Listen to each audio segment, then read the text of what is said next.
Welcome, everybody, to our weekly Raider podcast here on Franchise Sports Media. Tonight, I'll be your host. We got our buddy Chris Sproule in the building. What's up? How you guys doing? Glad everybody can join us. Tonight's show is going to be a little different. We're going to talk about what's going on in the NFL world and all pertaining Raider news this week. So to start off, we're going to talk about the new onside kick rules. You want to talk about that, Chris? Yeah. So let's just break it down real quick. So it sounds like you get 2 attempts within a game, right? And you have to let them know ahead of time. And the way it works is that you get the ball at your own 25-yard line, and then it's 4th and 15. If you convert, you keep the ball. If you don't, then the opposing team keeps the ball wherever the ball went down.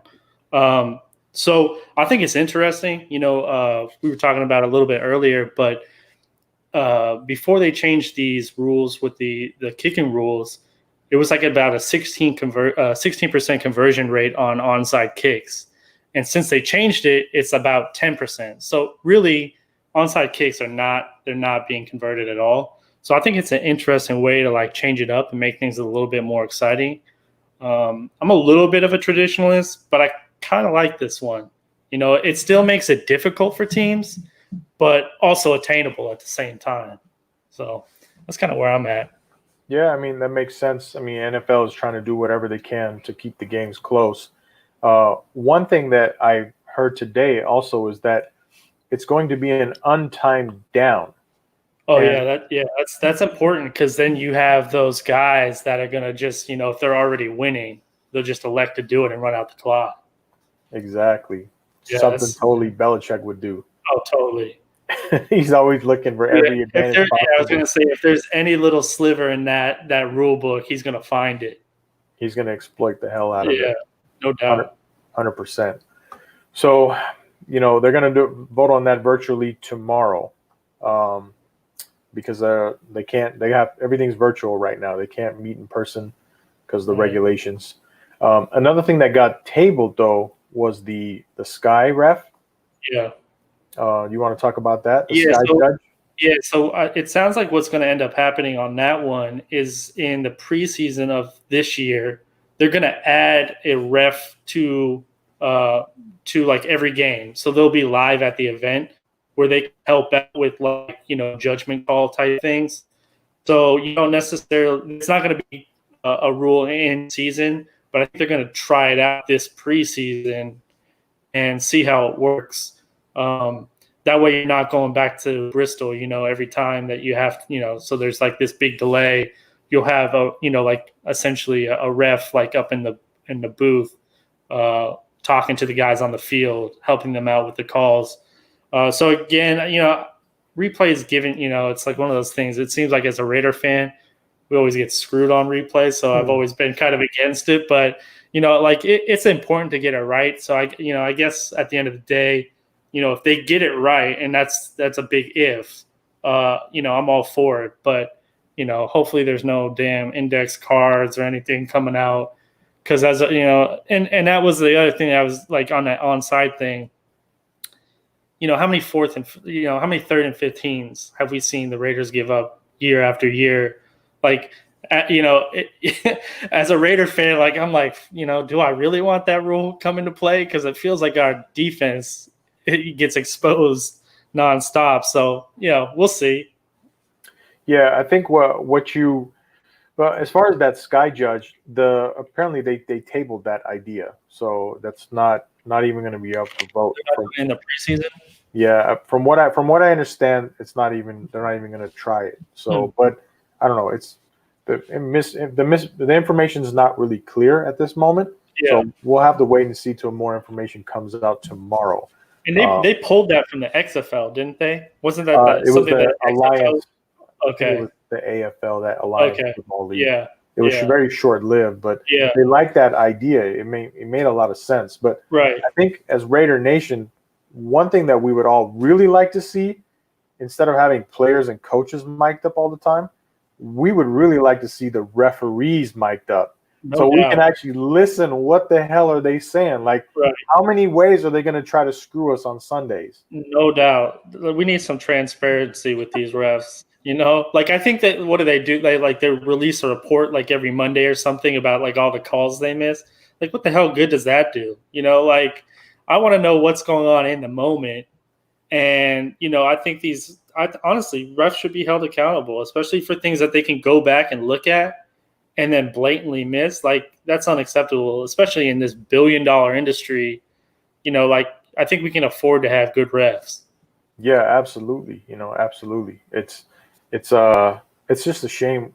I mean, NFL has always been kind of on the cutting edge of a lot of things, Right.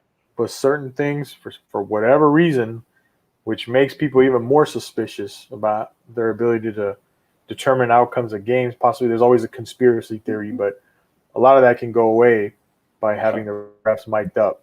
Maybe they just don't want that. I don't know, but that's what I was thinking is like, that whole line, any publicity is good publicity. Like for the NFL, it may look at it as like controversy, right? As a fan, you're pissed off, but as the NFL, that's driving ratings because you're getting a lot of pissed off people, and it's getting talked about on all these big networks.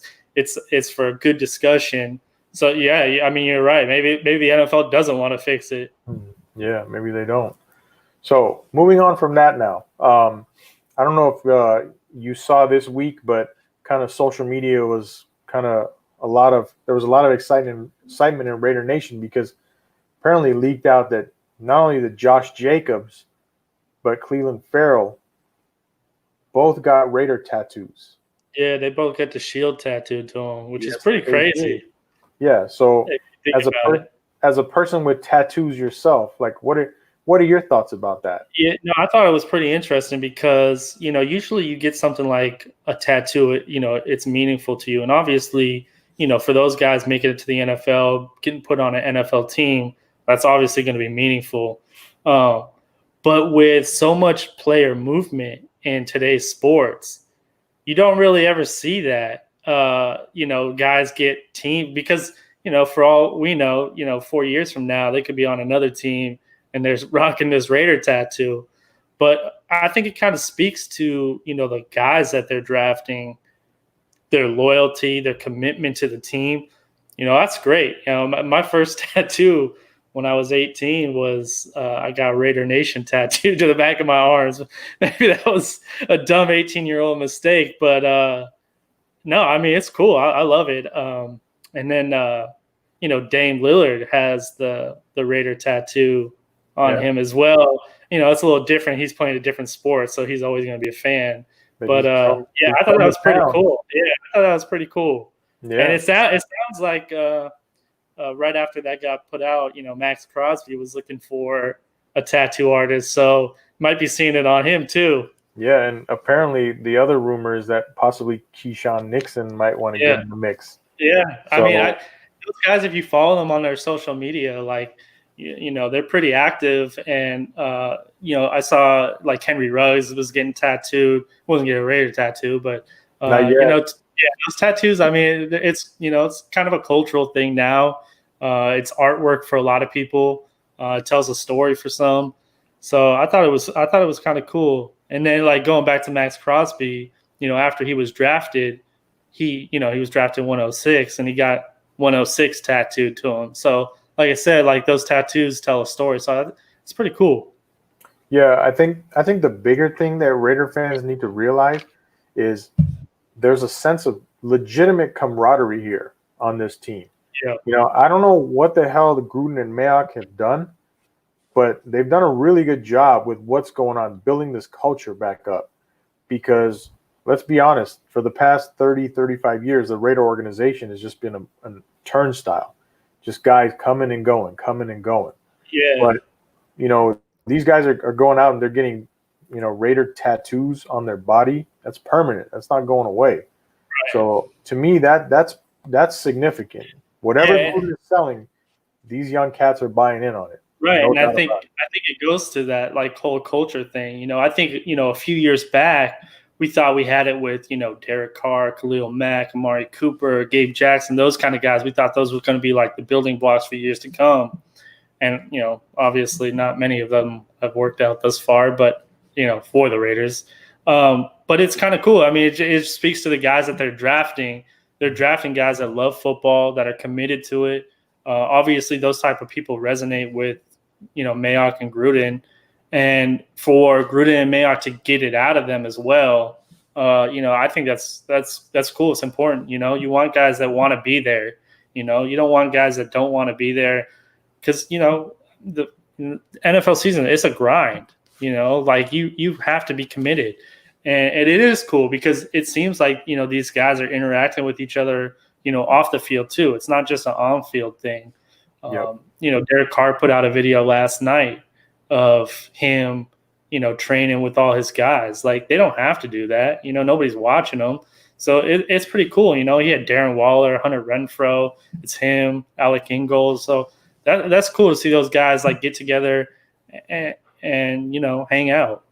Yeah, I mean, that's big. I mean, Derek's house is probably big enough. So yeah, who knows? Well, and just as fans, more than anything, obviously we want them to win, but for me, just show that you care, that you want to be there. That means something, that you're really committed to this. So, I like it. And yeah, Mack and Cooper were building blocks for the wrong team, though. What are you going to do? Exactly. But yeah, I think Gruden, he's done a magnificent job. I mean, speaks volumes. I mean, these guys are buying in.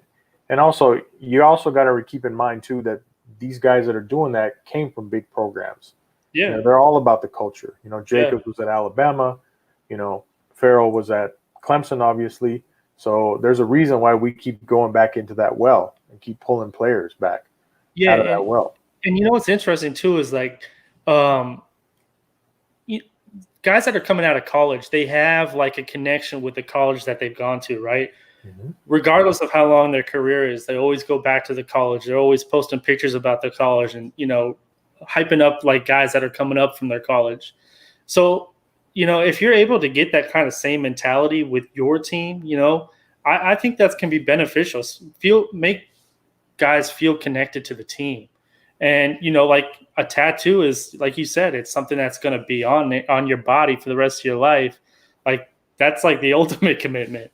Yeah, you're not covering that up. And speaking of getting logos tattooed, I don't know if you remember this player or not, but Eddie Kinnison was a wide receiver that played for multiple teams. Mm-hmm. He was known for he had really good speed. He was really fast, but he played on a bunch of teams in the NFL. And everywhere he went, he got that team's logo tattooed all over his body. Really? Yeah, he played for a handful of teams, so I can't remember all of them, but I do remember he was definitely on the Chiefs. I do remember that. Yeah. So it was pretty interesting. LT did that with LaDainian Tomlinson, too. He had the Charger. Yeah, and then he got the Jets. Yeah. That's right. But he was washed up at the end. Yeah, at that point, it was kind of over for him. It was done. But so we talked about Gruden. So let's move on to the next topic now. So one thing that doesn't really get talked about is kind of Gruden's off seasons. He came in with a lot of excitement. John Gruden 2.0, Chucky, he's leading us back to, to the promised land. But it seems every offseason he's been dealt a significant distraction. Yeah. In 2018, you had the Khalil Mack holdout, which basically dominated the headlines all the way up until the day he was traded. I think it was September 1st, right before the season started. Yeah, right before. Then last year you had the Antonio Brown situation, which, I got to admit, a lot of that was his own undoing. He brought that on himself. Gruden wanted, he knew the significance of having Antonio Brown. He had to have him despite all the red flags. Right. So, he picked his poison and it kind of wrecked his whole offense. Yeah, and in this offseason with COVID going on, it's kind of ruined any semblance of a normal offseason. And you're right. A lot of these are self-inflicted wounds, but also not. So you ask anybody, a year and a half ago, if you trade a third and a fifth for Antonio Brown, you're doing that all day. You know, he's a tremendous player. Same with Khalil Mack, tremendous player. But it just, for whatever reason, you know, it didn't work out with either player. You know, when Gruden's brought in, Khalil Mack, you know, is ready to get paid. We're not trying to pay him over $100 million a year, you know, in guarantees. Antonio Brown's got the helmet, the feet, and then, you know, obviously he's got his whole other set of issues. But and I think the thing too with Gruden is there's so much pressure on him, right? Because everybody wants to bring up the $100 million, you know, the 10-year, $100 million contract. So there's a big spotlight on him. And, you know, with that comes pressure. And, you know, there's, at the end of the day, there's no excuses. You have to be able to perform, you know, and start putting winning seasons together. Because as fans, we have endured so many losing seasons that, you know, it's time to start winning. Yeah, especially moving to a new city. You know, they got to get on the right side of 500. I mean, we got to win some games, you know. Right. So, you know, another thing too that about not having a real offseason, that's really going to hamper a team like the Raiders, because not only are you moving to a new season, but once again, we have massive roster turnover. Yeah. So, you know, you need these guys to practice. You need them to be in a room together, you know. Right. And we have a particularly young team. So with young players, they need as many reps as they can get. I mean, take out the equation of like this draft class, who's really not going to be able to, you know, suit up until hopefully training camp. But even last year's class, I mean, they played a lot, but you want those guys getting repetition more and more. And then, as you said, I mean, we've turned over this roster the last 3 years. It's like a completely new roster this year. You want consistency. You want the ability to be able to practice together. The one, you know, saving grace kind of is the fact that your quarterback has been in this system for 3 years. At least he's familiar. So when he knows the system, he can kind of disperse it to the new guys, and hopefully they can get off with a quick start. But you're absolutely right. I mean, these off seasons are crucial, and you know, it's another crazy off season that is going to potentially hurt their growth. Yeah, absolutely. I mean, the Raiders went, I think, from the oldest team in the league in 2018 to now the youngest team. Yeah. So, and part of the Gruden first coming in, you know, I wrote an article on franchisesportsmedia.com that kind of delves into the whole Gruden situation. It basically breaks down the scenario that he came into and what he was faced and what drastic measures he had to take to get this team to where it's at right now, you know, loaded with his types of guys. I can promise you this I know. Had Gruden kept Khalil Mack and still had Antonio Brown on the roster, there's no way those two guys would have gotten Raider tattoos. No, that I can promise no. But, and you know, it's just frustrating because I think what ended up happening was in 2016, right? We had the playoff year, and then Derek gets injured, and then we come back in 2017. It's not the same. Gruden comes in 2018. Us fans are thinking, well, we still have a great roster, right? We still have a playoff roster. But in reality, Gruden's looking at it and he's saying, no, we have a bunch of guys that are about to get paid in Amari Cooper and Khalil Mack. How are we going to build this thing? So they really had to deconstruct the whole thing, you know, to the studs and build it back up. So like you said, in 2018, we had the oldest roster because it's basically replacement players. And now slowly through the draft, we've been able to, you know, accumulate talent. But again, you know, you want to get these guys on the field working together. And right now, you know, that's just not a possibility. So it's tough, you know, but nobody cares, you know, in 2020, we're going to be expecting, you know, winning. So, you know, everybody's had to deal with the same thing. So, you know, no excuses. At the end of the day, you got to go out there and win. Hey, the bottom line when it's regarding Gruden is this. He tore the team down. He got rid of the malcontents. Right. He got rid of the overpaid guys that Reggie had brought in. You know, he got rid of the guys that didn't buy in to what his philosophy. Right. He stripped it down, got all the draft capital, hired Mayock, which is probably the best move that he's ever made. Right. And now he's literally got weapons at every position. I mean, the offense is stacked in terms of talent. From top, there is not a single hole on this offense. Yeah, literally. And if you think of anything, too, like in the past, the teams really have not had an identity. They've always struggled with their identity. I think that's the key word more than anything. What Gruden and Mayock have brought is an identity to this team, right? It's going to be a tough, physical, hard-nosed team that, hey, they may not be the most talented, but they're not going to be outworked. And I don't think you're going to get over on them. There's no more passive, there's no soft players in football, but there's no quote unquote soft players on this team. Like they're going to go out and give you everything they've got for 60 minutes. And, as fans, you can live with that, I think. There's no divas, that's for sure. Right, yeah. Those guys are gone. Like Amari Crybaby didn't want to be here. Right. And as Jeff says, he thinks Mac and Cooper forced their hand. Mac absolutely forced his hand. Mac did not want to be a Raider. He did not want to be part of the Gruden era. Look at what these guys are making.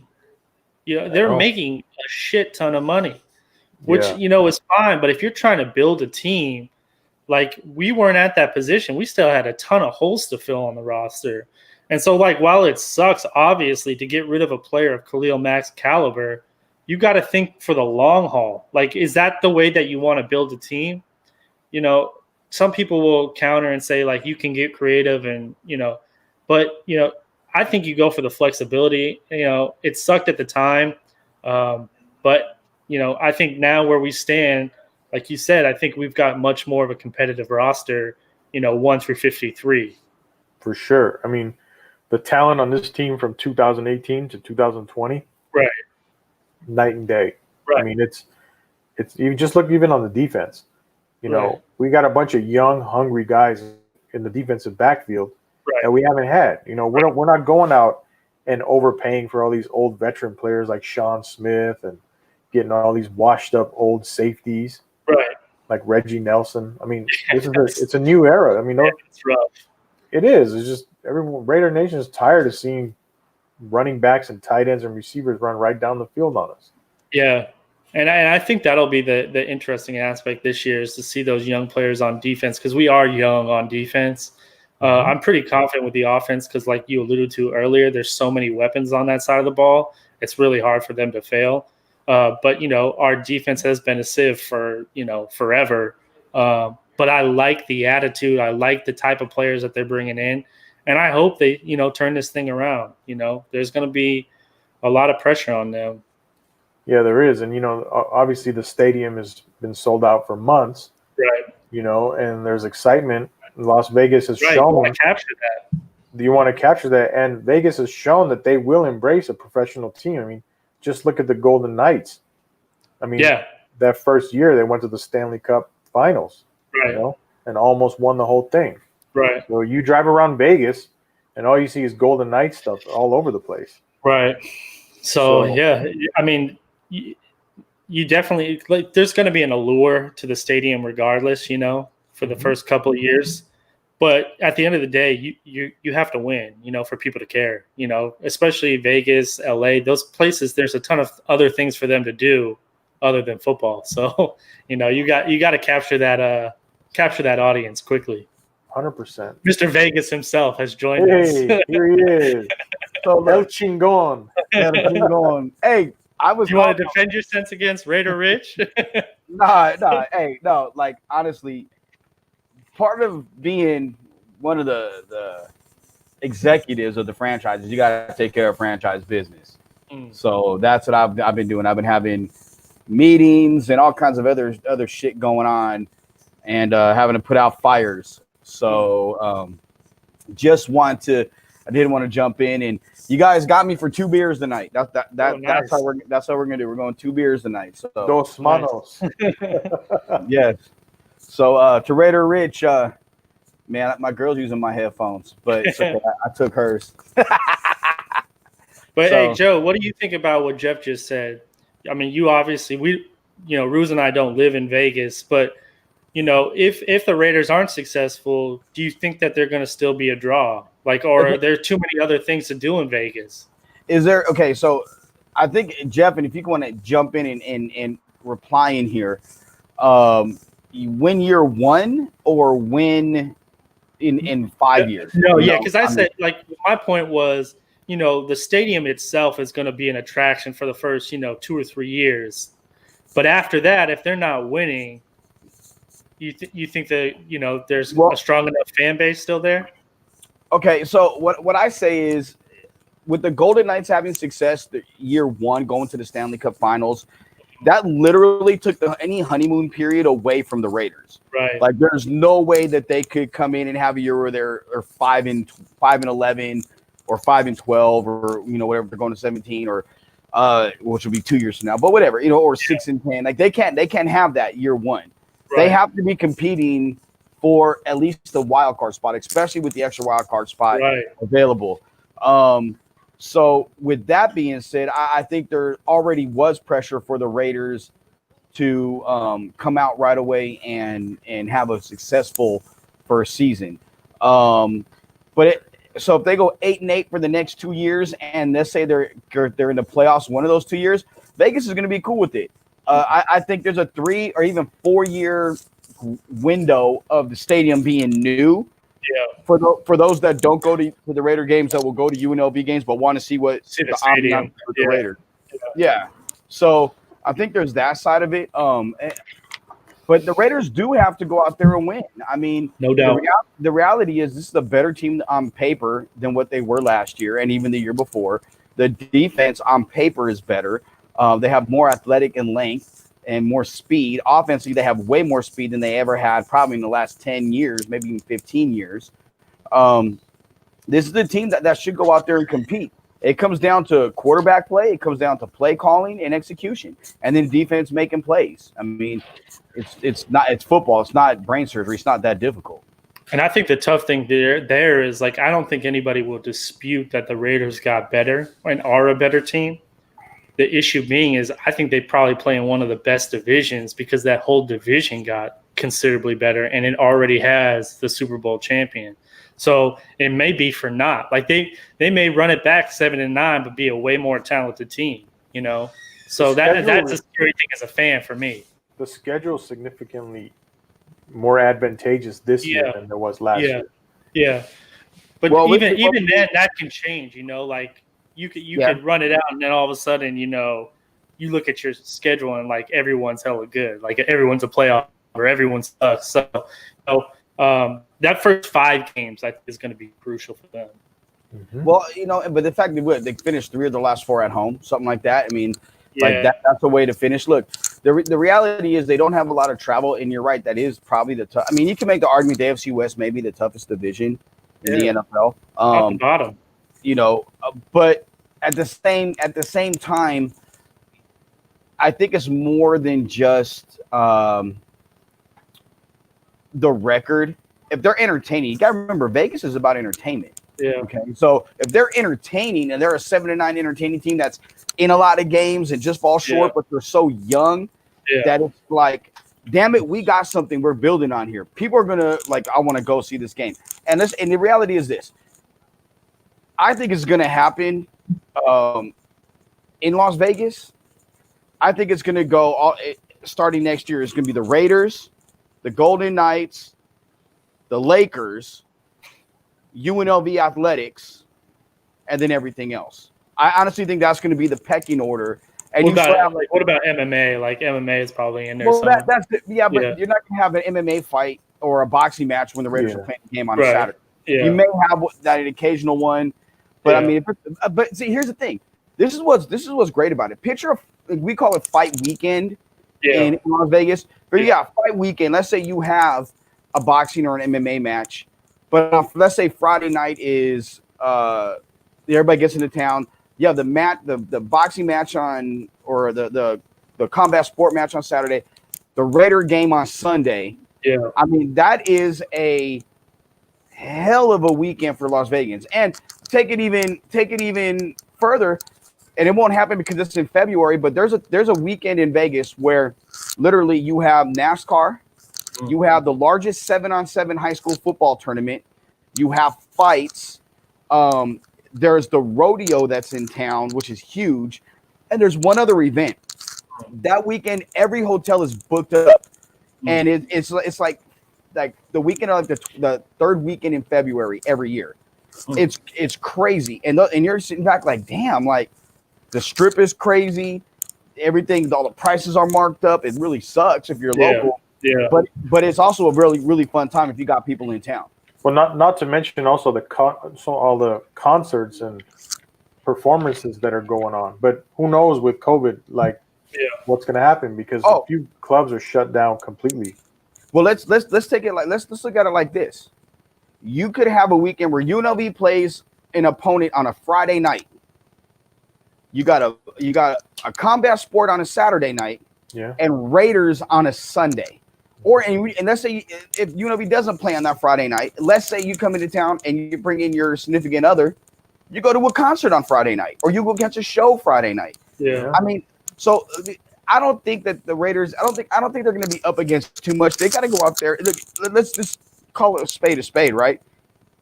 The NFL is the biggest and baddest brand in North America. Can't say the world, because basketball is bigger globally, and soccer in Europe is crazy. So you have the largest brand in the world coming to Las Vegas. I'm sorry, the NHL dwarfs in comparison. Yeah. Now, when the NBA moves to Las Vegas in a few years, now you got some action, boss, because Vegas is definitely a basketball town. Yeah, because they've had all those training camps and stuff, right? Like the summer league. Yep. Summer league is there, and there are times some teams end up using the Vegas, like Thomas and Mack or the Mendenhall Center. For I know the Clippers 1 year used Vegas as where they held training camp. But the rumor is, and it's not Raider related, but the rumor is the Pelicans will be moving to Vegas in a few years. So let's transition on this then. I think Vinny Bonsignore, it was either yesterday or the day before, put out that the Raiders may be looking to move this year's training camp from Napa to their facility in Henderson.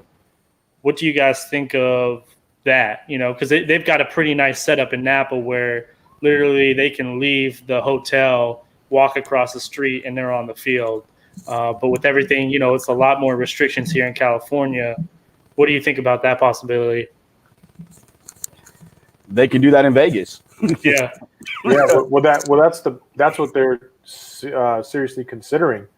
The Henderson facility should be ready to go, and then just the logistics for them to set up in Vegas, then have training camp in Napa, then training camp's done, then they got to rush down, ship everything down, truck everything down, all the equipment, everything, get it back in Vegas. It just seems like they would be better suited just starting training camp in Henderson. I think staying at maybe the M Resort, which is their official sponsor. I think most NFL teams should consider just having their training camp at home.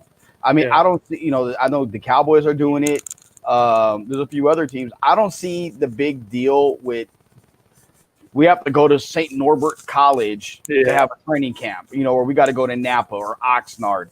Like, who the hell wants to go to Oxnard? If you're not from Oxnard, you don't want to be in Oxnard, okay? I think it could be like a draw for some, like if they're in like some podunkin town that doesn't really get to see football very often. So it could be like a draw for some guys, Well, I agree with you. The biggest reason why they have those the training camps remotely is so that they're out of their element and all they have is each other, and it's similar like the military, like boot camp. Right. They can have boot camp anywhere, but it's in one space so that there are no distractions. You know what you're here for. So that's the primary reason. See, my counter this. They're adults. They're paid athletes. They're professionals. And if you say, look, you're not leaving the M. If they're staying at the M, or if they're staying at Red Rock or something else, you guys aren't leaving. Okay. Like, the bottom line is you're going to stay where you're at, and this is where we're going to be at, and this is how it is.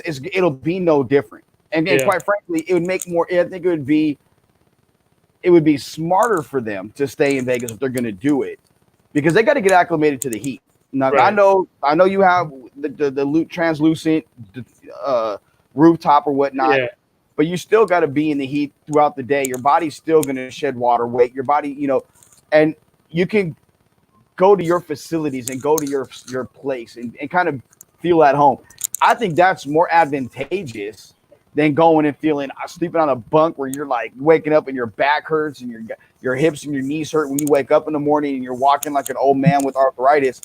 I wouldn't want that if I'm a player. I'd rather let me sleep in a nice bed and roll out and go down the block to the facility. So you think that, because I looked this up a little bit earlier because I don't live in Vegas, but that M Resort, right, which they're sponsored by, it's about 3 miles from the headquarters. It's like a 7-minute drive. So you think if they had training camp, they would just put them up in that M Resort, and then so that you'd still have that same training camp feel where you're all staying together, but you're going to the headquarters. Is that how you see it? Yep. And then in addition, because Vegas, like you alluded to, Joe, it's so hot. How do you do a training camp? They have the 3 outdoor fields at their headquarters, but they only have 1.5 indoors. You're not going to be able to fit 90 people in an indoor facility. Like how do you manage that? That would be my only worry. How does UNLV do it? UNLV practices in the morning. UNLV under Tony Sanchez, they would practice will start about 8, early outs is at 8. Practice starts at 8:15. You're done by 10:30. Yeah, and it doesn't start getting hot till right around 11 or so. No, it gets to triple digits about 10:30. Trust me, I've been out there practices where I'm out there like motherfucker. Like this is Tony, and I literally one time I said it full disclosure, Tony is a friend. I said, Tone, thank God you have these shits so early because it's hot as fuck already. Yeah, and he started laughing, But you can have it in the morning. But look, everything is timed. You'll have these timers in there, and the horns blowing and the whistles going.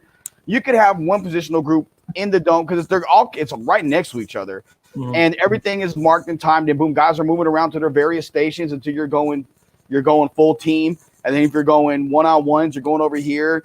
O-line over here with D-line, receivers and corners over here with quarterbacks, running backs over here with linebackers, and you're moving guys around. And you need to put your specialists in the dome for a little bit.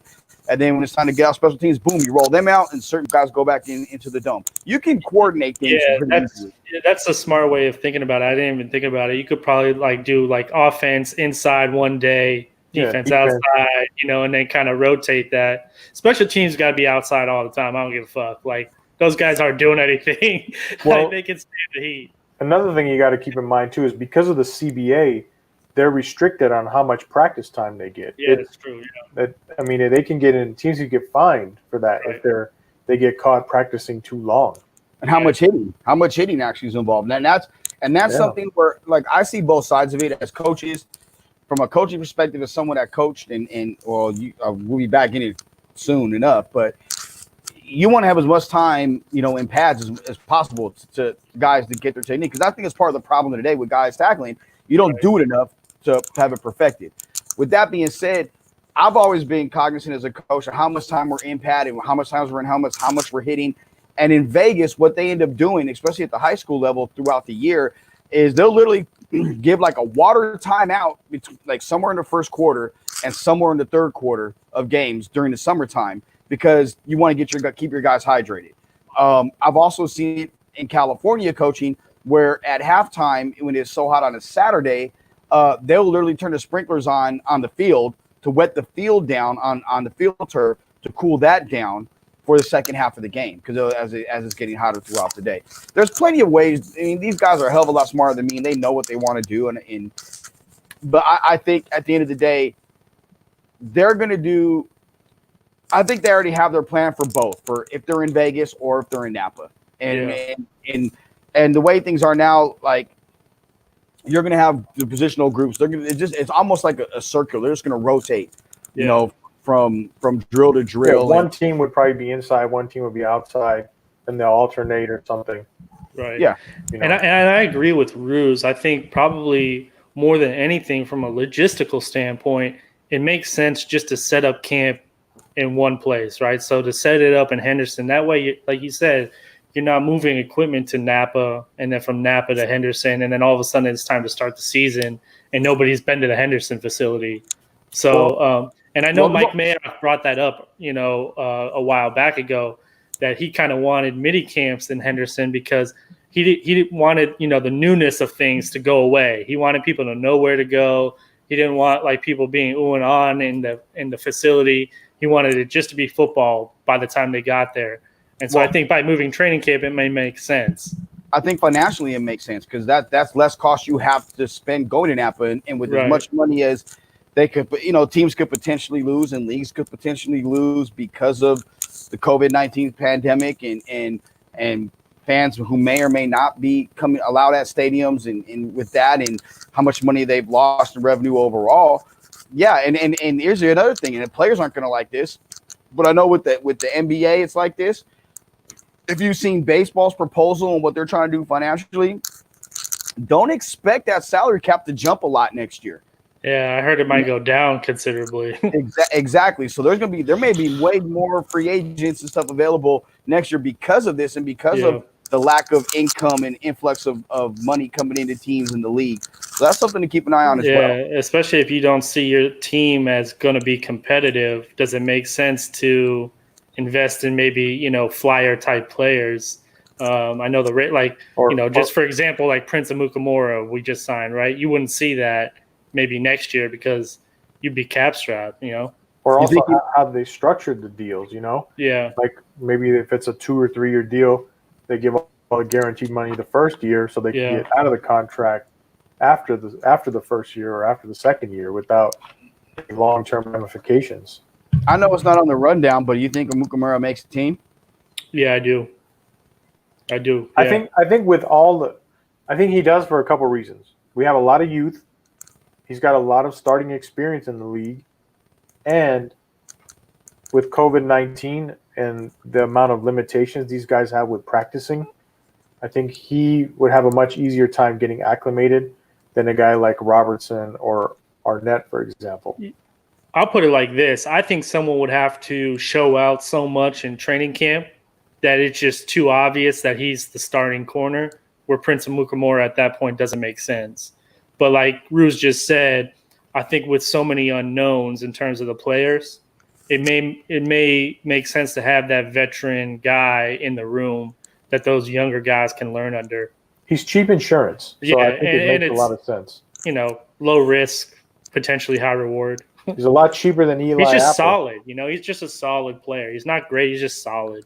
Joe doesn't like him because of Green Bay, but no, I got nothing against that, and I'm not even talking about them. So, see, all that shit you guys want to talk about, you don't want to bring them up. You brought it all on yourself, bro. I brought it up because I'm not sure if he makes the team. Same thing with Demarius Randall. I'm not sure if he makes it, and I said that after the signing, like after I had a day or so to process it. I said, look, hey, if he's not doing his gig, there's other guys that could, and they can move some guys around that will. Yeah. Well, he stayed on the open market for a while for a reason. So yeah. But it is interesting because he is living with Abram. Yeah, Abram. Yeah, so maybe they want that, those two forming some sort of camaraderie, So I got the tip, and I think I told you, Rooz. I got the tip like a month ago where Carr was having these workouts. Mm-hmm. Oh yeah. Yep. I think you were in it too, Chris. I was talking about it with Squeeze, and Squeeze was supposed to go to the workouts, but Carr's house isn't done yet. The one that's being built next to Gruden. He's renting out my homie's brother's house. Oh, really? Yeah. Huh. So I thought, because I just assumed because the house that he's in now looks brand new. Yeah, he's posted a bunch of videos. Then maybe he just moved in, but at the time he was renting the house of one of my friend's brothers. Oh, interesting. Yeah. But they got dough anyway, so I mean, they do a lot of because his place now, because he's got his now channel on YouTube, so he's been posting these videos. It looks brand new. It sounds new. You can hear the echo. There's no furniture or anything in it. Yeah, that's funny. Yeah, but moving over, we wanted to talk about Gabe Jackson because Rooz had brought this to our attention that on Monday, Gabe Jackson's contract becomes guaranteed, right? So he's on the books for 9.6 this year, but if they cut him, zero or cap trade hit, him. or trade him. There's no cap hit. So, Rooz, what do you think? You think they hold on to him? What would you do? Well, from what I've heard, they've been shopping him a lot this whole offseason. Mm-hmm. But to date, there's been no buyers. Supposedly, he was going to be dealt right around the draft. I guess the the trade rumors started around the combine because that's when all the coaches and GMs are together for the first time in the offseason. Right. But nothing materialized yet. I don't know. There is a silver lining to that. Which a player, they might have their eye on a player. If they can get their hands on that player, then I think they might move on from Gabe. Hmm. What do you think, Joe? I think he starts week 1 at right guard. Yeah, I'm kind of with Joe because I think at this point, there's really no benefit to getting rid of him, right? Because unless, like Rooz, you said, there's some guy but I just don't see a team willing to take on Gabe Jackson's contract because I think for the most part, rosters are essentially set, So it's not like we have to go sign somebody or we're not in this dire need to get rid of that 9.6. So you let him play it out, and if he doesn't show out this year, we reapproach it next offseason where you can do the exact same thing. I think, and I would add to that, Chris. Look at the depth now. You got Simpson backing up Incognito, and you'll have what is it good backing up Jackson, and then you have Hudson locked in at center. I mean, you have your interior too deep there. With Miller and with Brown at tackle, you got your starters there. I think it's actually behooves them to keep him at this point. He was involved in his name was up there with the Darius Slay trade. Right. It's one of those things that like if you put it out there and see if you can get anything for him. Yeah. And that fell through and I think it's going to benefit the Raiders more that they didn't trade for Slade than them trading for Slade, to be honest. For sure. But at the same time, let's say he has a great year, right? He shows out. Now his trade value is at an all-time high and at $9.6 million for the next 2 years. What was that, $18 or $19.2 million for 2 years? That's pretty reasonable for teams. For the most player part. of his caliber, exactly. And especially if we're talking about, like we talked about, the salary cap potentially coming down, and you have to start shedding people. He could be, a prime candidate to be shed. Tyrell Williams, and LaMarcus Joyner. But okay, so I think Vinny wrote it last week, and Vinny Bonsignor, and guys, I'm gonna call Vinny from that. You guys will know who I'm talking about. Vinny and I worked together at the Beast 98 in LA, so I have a long relationship with Vinny. And he wrote about Richie Inc. I believe it was him. Wrote about it. No, that was Vic Tafer. Was it Vic? Okay, it was Vic. Yeah. Okay, there it was. But by him signing with the Raiders, he moved to Vegas. Yeah, because he wanted to be a fan, and then wanted to be a Raider. Right. And I heard you earlier, Rooz. You guys were kind of talking about that, about guys and buying in to Gruden. Gruden is getting Gruden guys. It's not the guys are buying in. He's getting guys that they know fit, that he can coach up and fit into what he wants to have happen. I personally don't put anything with the tattoos and getting tattoos and being anything significant. It's guys getting tattoos of beat their team they played in the NFL. Mm-hmm. I mean, guys get ink for a hell of a lot more. I mean, look at Tekashi 6ix9ine. The guy is a fucking retard, on his face. So, I mean, and I say that, and I'm being serious when I say it. So, I don't think there's any correlation with that. But what I do think is Gruden is bringing in guys that are his type of guys, and I think Jackson's seen last year that it's either you buying or they're going to get you the hell out of Dodge, and I think he's bought in. I think he's like, look. Like, don't trade me. I'm I'm not like begging, but like, don't trade me. I'm going to show you what you're getting with me. Because since he signed that deal, he really hasn't been that guy at right guard since he signed that big deal. He got those injuries. He was an ascending player when McKenzie re-signed him. I think it was the same offseason. Him and Carr got paid, right? Yeah. And neither has been the same since. I thought Gabe got re-signed during the season, I believe. But it was still that same time. It was like within a few months or several months of one another. But I think it's kind of interesting too because Simpson, the guy they just drafted, he's already in Vegas living with Colton Miller and Andre James. which I thought was kind of cool. I see him. They're posting videos of working out, him and Alec Ingold and stuff. So it's kind of cool, just to see the guys that they're bringing in buying in so early. Well, it's funny you mentioned two guys that I just wrote an article about that's going to be published shortly. Colton Miller and Alec Ingold. I mean, I know Raider Nation, they know them. But get to know them. That right there is show prep, and that's a hell of a job. Putting your article, him throwing you the softball, you tee it up, and you just go in yard. Yeah, that's right. Slow pitch softball. There's an article coming out about that I wrote, and Raider Nation needs to get to know, particularly Alec Ingold. Yeah, Alec Ingold is an animal. Yeah. I went back and I watched the all 22 film of that Chicago Bears game. Oh God! You know that game was personal for Gruden, and you could tell the entire offensive line, they took it to that Chicago Bears defense because all week he was filling their head about they're no good. It wasn't just Gruden though; that's them because all they heard about for the last year and a half was Khalil Mack. And they're like, man, fuck him. We're bigger than him. If he was one cog in the machine, albeit he's a major cog at the time, but he's a cog in the machine, and they're forgetting about how good we can be. I mean, and I must say this in Raider Nation, you can hate me for it, but being that I'm not a fan, I'm going to tell you what I've seen, and I've watched the Bears play at least 6 times, like 12 times in the last 2 years at minimum with Mack.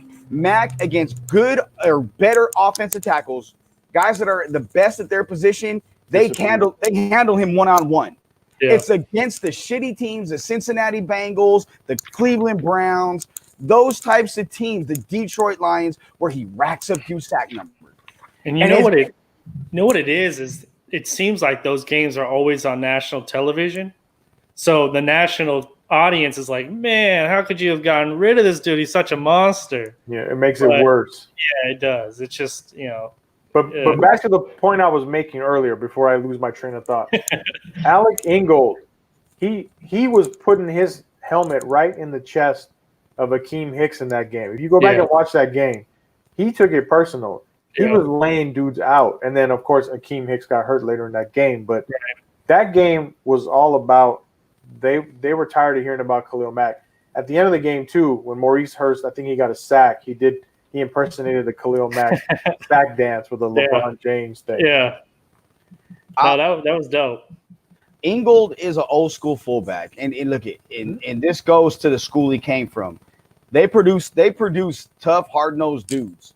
Look at the offensive linemen they put out. Look at Ingold. Look at J.J. Watt, T.J. Watt. They put out guys that go out there and lay hat, and they play football an old school, tough way, a way that fans really want to see the Raiders play. Mm-hmm. So for me, I'm not surprised by Ingold. He should have been drafted somewhere. So for the Raiders to get him, that's a steal. And watching his workouts this offseason, crazy workouts.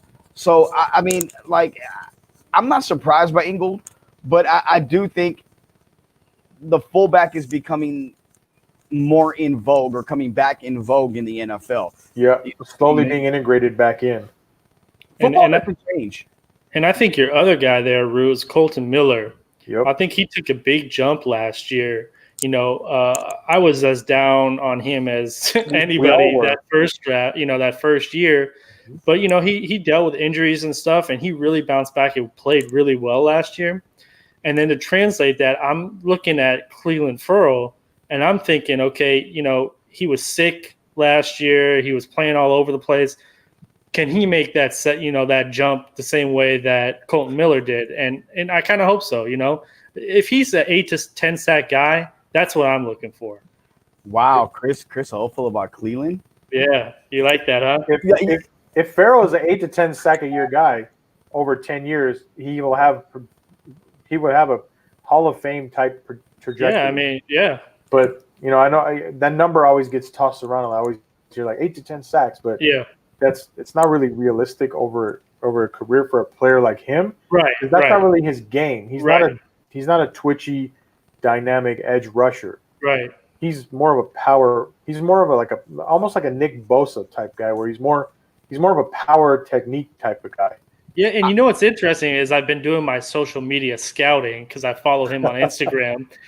And it seems like this entire offseason, him and Armstead Armstead and the dude from the Butler. Giants, no, the guy that he went to college with, the big defensive nose tackle. Yeah. Wilkins? Not Wilkins. Whatever. I know who you're talking about. But they've all been really working on their flexibility. Like that's been like the like all of their workout videos are geared around flexibility and range of movement. And that's, obviously a clear weakness of his. So maybe that pays off. I hope so. Quicker, that would be faster, more athletic, more agile. Yeah. One of the things, like, honestly, I laughed at the Colton Miller pick, and he was a turnstile for like half of the games his rookie year. But that's after he got hurt. After I went back and looked and he had got hurt, that's when he started playing really shitty. Yeah, he was solid prior to that. The first 4 games he was good. Then he got hurt. Yeah, then he got hurt, and then he just became a turnstile and a dumpster fire. Yeah. Last year he stayed healthy and he had a really good year. And here's the thing, this is where I disagree when it comes to Cleveland Ferrell and Chris. Like, it was, let's be real, Chris, you were down on him with the pick and the rookie year. I thought he played well, and because he was asked to do things that nobody else was asked to do. Not just in the locker room, but on the field. He was asked to change positions at times. Kick down the defensive tackle. Just looking at the numbers only. He had more sacks than Khalil Mack his rookie year. Yeah. He played the run exceptionally well. So, like, and I go back to this with Cleveland Ferrell. If Mike Mayock was at the NFL Network and he was saying Cleveland Ferrell, my second number 2 defensive end behind Nick Bosa coming out of wouldn't be a shock. Nobody would have said a word about it. But because Mayock is running the Raiders draft, and because Daniel Jeremiah didn't say it, or because Mel or Todd or Corey Chavis or Chris Sproule didn't say it, right? Then it's, oh my God, fucking Cleveland Ferrell. Like it's like, were you asked to do what he was asked to do? Yeah, and I don't disagree with you at all. I would say I think what happens is, as us Raider fans, we become jaded because if you look at our first round draft history, and this isn't on Mayock or Gruden, but if you look at our history, I mean, very rarely do we hit on a first round pick, right? So when you get that 4th pick as a fan, you're thinking, man, this guy's going to take over. Like, I can't wait. And you're just setting yourself up for failure. And I guess that's my, like, you're absolutely right. He's a solid player. And if you watch the all 22 game tape, like, he's doing a lot of things that aren't showing up on the stat sheet. But that's where us fans, we can get like, man, like, why isn't this guy like an MVP type player, Well, and you guys, like, I know every time you say all 22, you guys, I roll my eyes. Okay. Because I'm going to tell you one of my biggest pet peeves.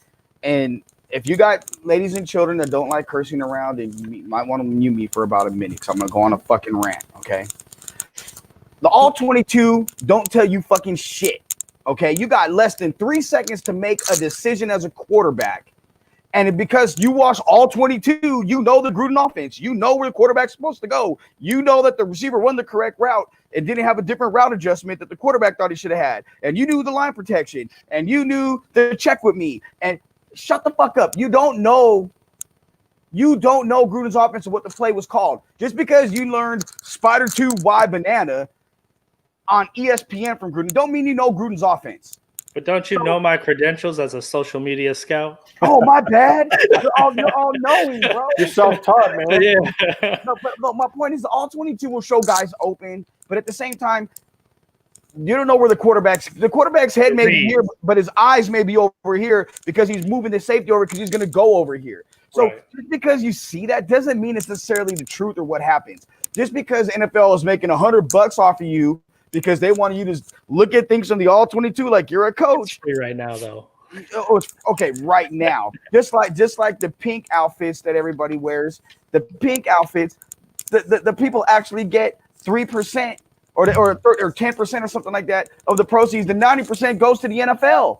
So like people are buying pink. NFL's making a killing off it. That's why they stopped it. There was a big scandal came out, and they don't wear pink anymore. Exactly, but that's now it's changed. They have a new cause. Now it's for cancer, all the cancers or something now. Yeah, and so I guess that's my point is, and they do it for the servicemen and women too with the camo. Yeah. The other thing is, this is my point. All 22 don't mean shit. Okay, so like I hate and I see it with other teams, and they have these holier than thou guys that are reporters, and it's like, well, I watched the film and this is what I seen, and then all this shit fly to that. Yeah. It's like, look, report the fucking facts. Okay, let's just be real. What I was seeing with my own eyes watching Cleveland Ferrell and going back and watching the games again and again in college, and then watching the game a second time when he's in the NFL, is a guy doing all the dirty work that nobody else was willing to do at some point for the Raiders. This guy is doing it, and he's playing good football at a high level. Okay, let's just be honest about that. I don't want to hear, well, he didn't have 8.5 sacks. Guess what? Or 10 sacks. Max Crosby really had 6.5. He's got 4 against the fucking Bengals and a shitty offensive line. Let's call it like it is, okay? Stats are deceiving. Watch the game with your eyes and who makes impacts, not just with sacks, but quarterback pressures, disruptions, tip balls, forcing the quarterback to make a quick and bad decision, having to get uncomfortable in the pocket.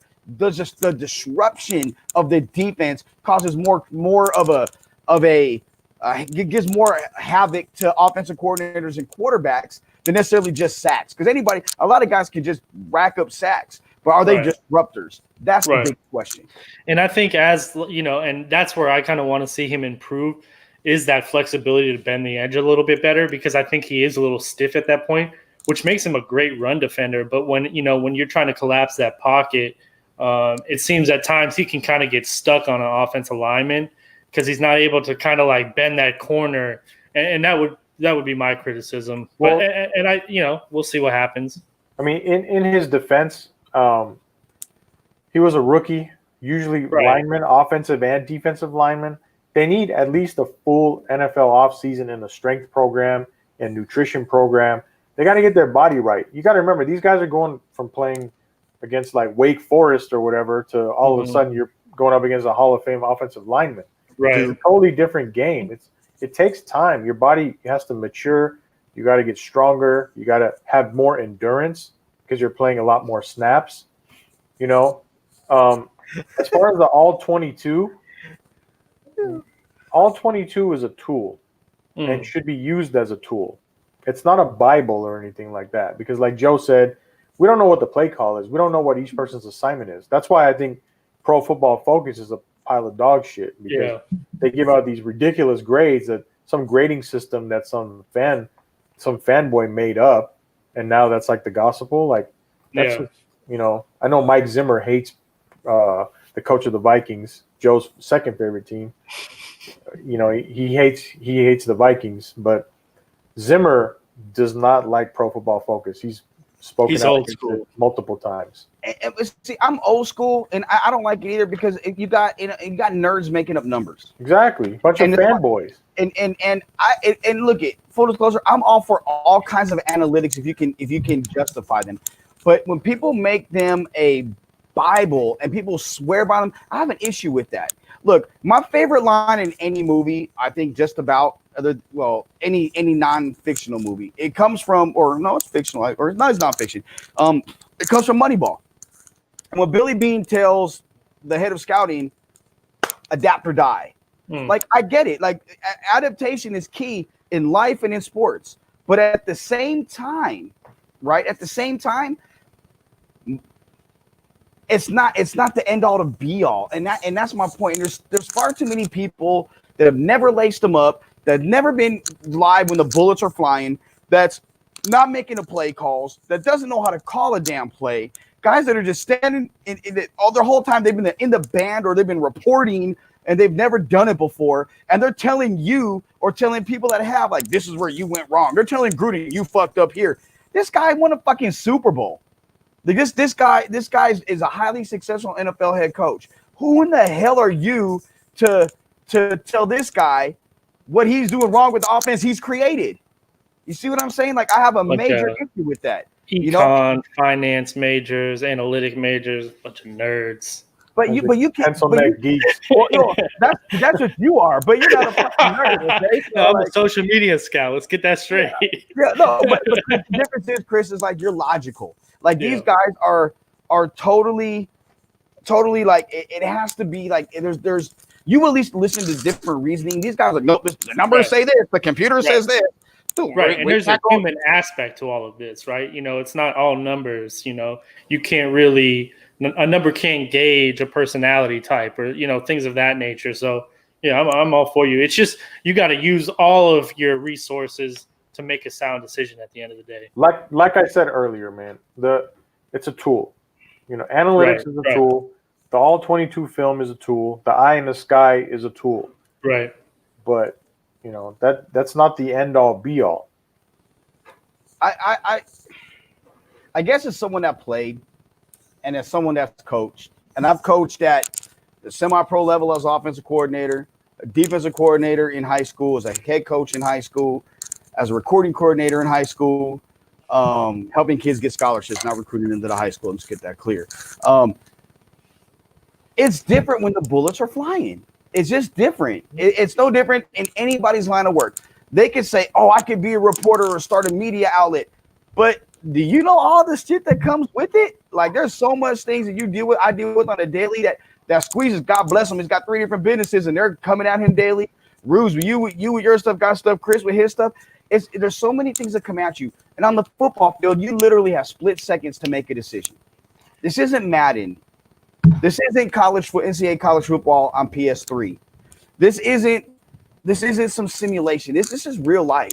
And I just have an issue when guys that's never done it are no, you can be critical of somebody, but you're literally telling people where they're wrong or what they should have done.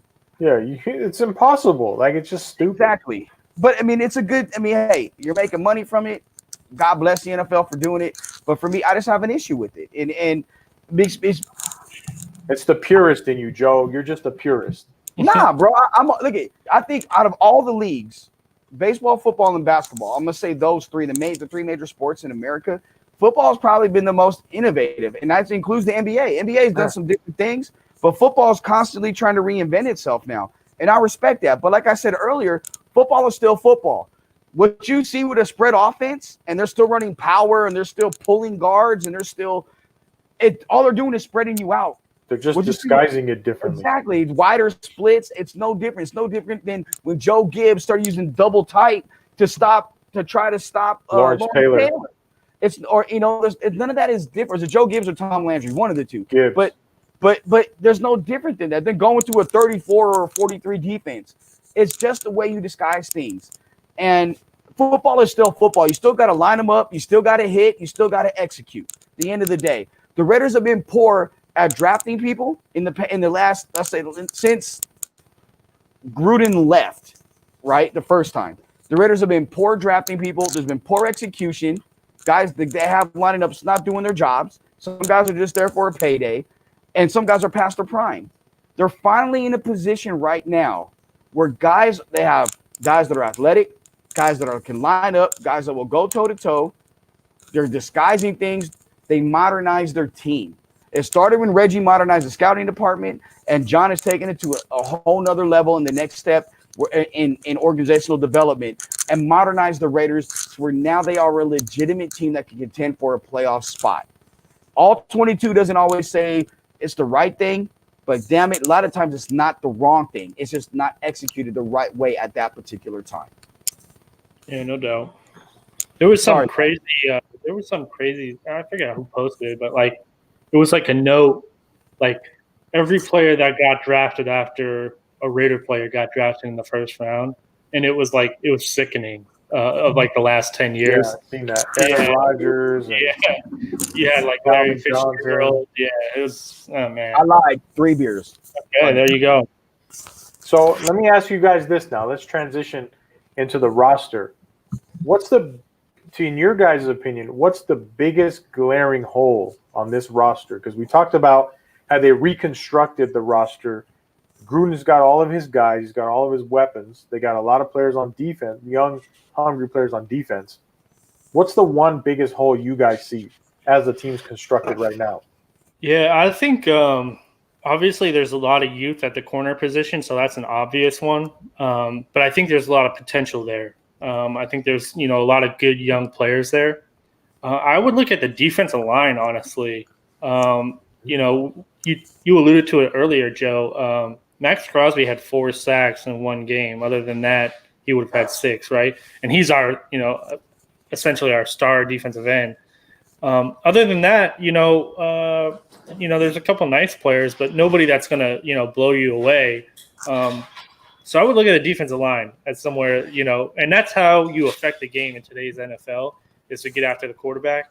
I don't know how many of those guys we have. I would say I'll go one step further, Chris. I agree, but I think it's the defensive tackle.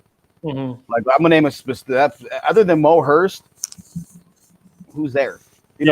Collins is there, but I think he's going been awfully injured. That's the only thing with Collins. That's why he came in cheap.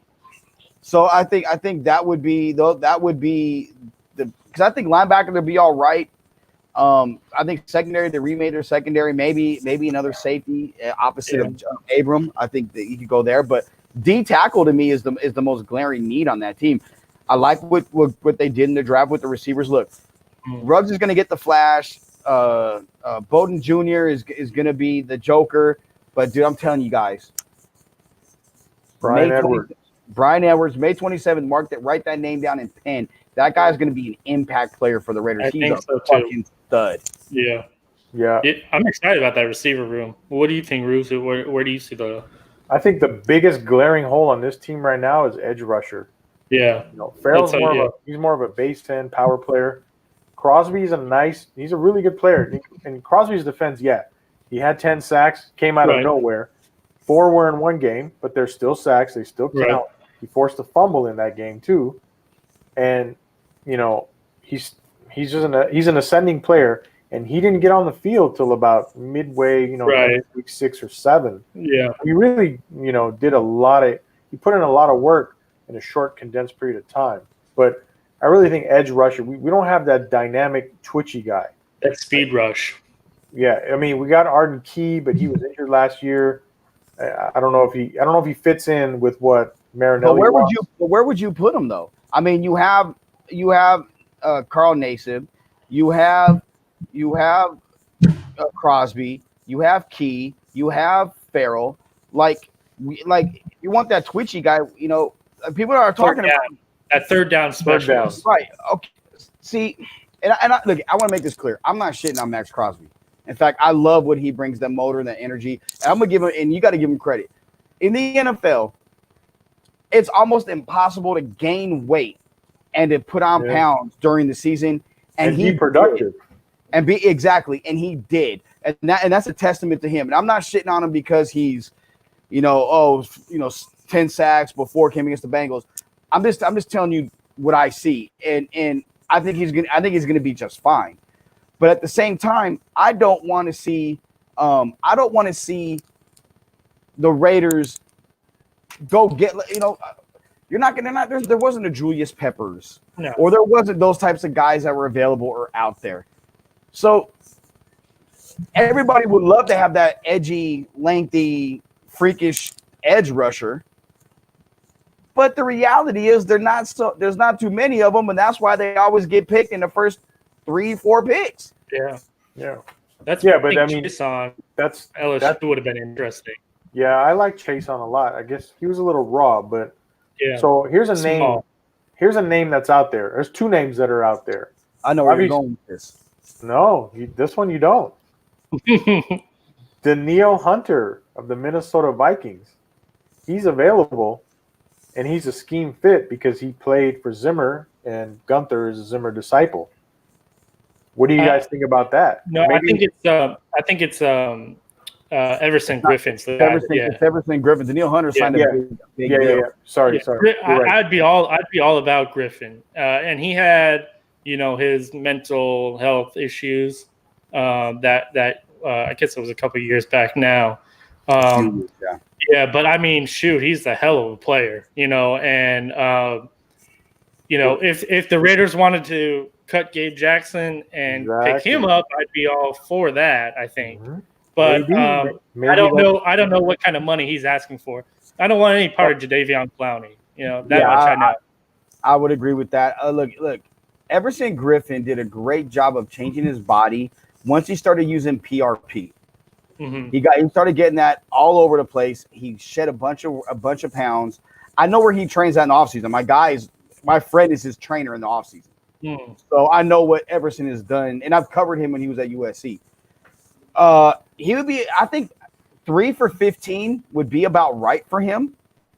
I'd be all right with that. And I think that's a decent deal. Would you want to commit 3 years though? He's an older player.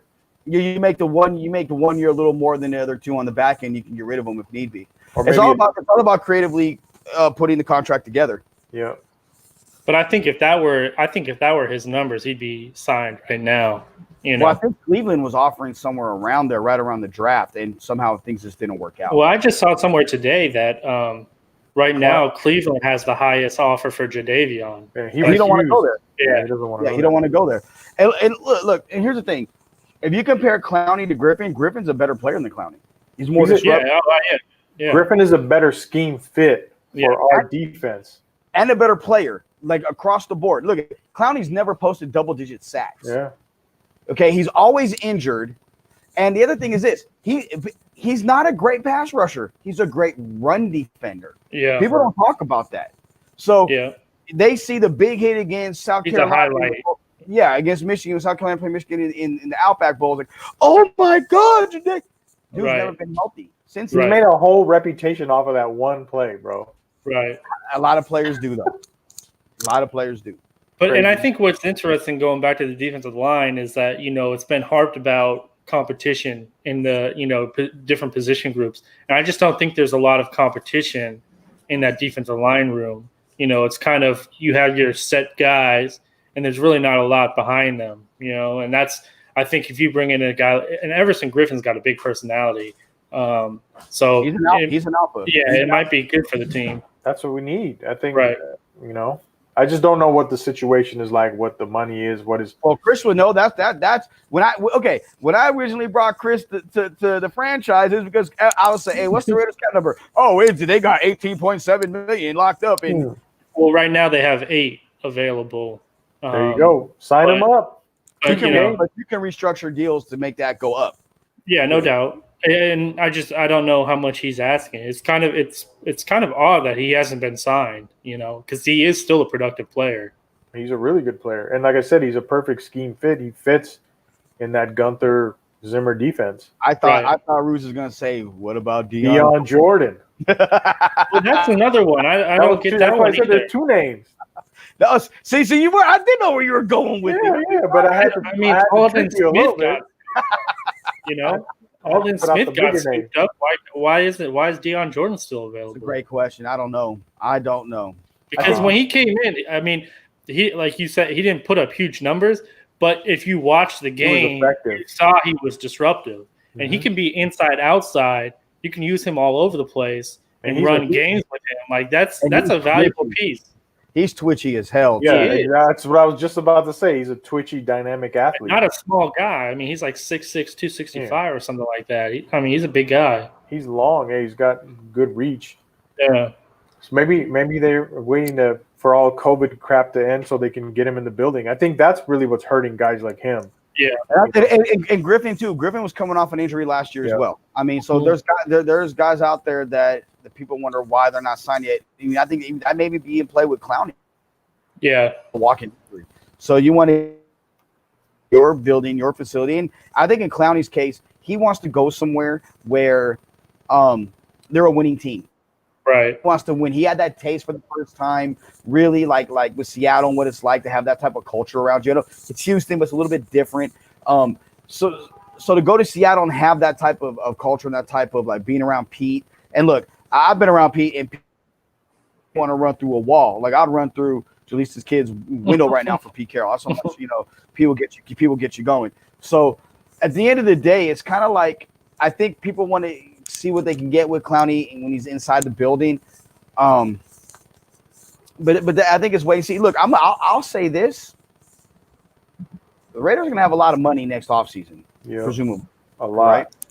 If J.J. Watt don't put up the year that he has, J.J. Watt's going to be available. Yeah. Yeah, that might be a good. I'm just saying.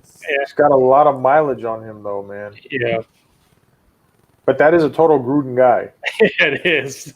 So did Reggie White, and he ended up I mean, Come on, there you go with your Packers nonsense. No, He I had to didn't say get it which- in there. Come on. I was talking about when he went to Carolina. Come on, see, I got No. you. I got you.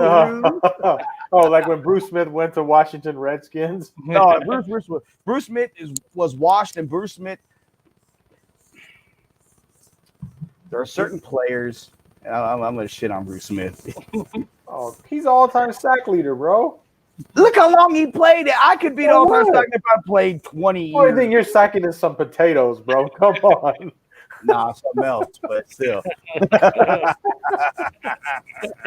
PG, baby, PG. I'm pretty good at it.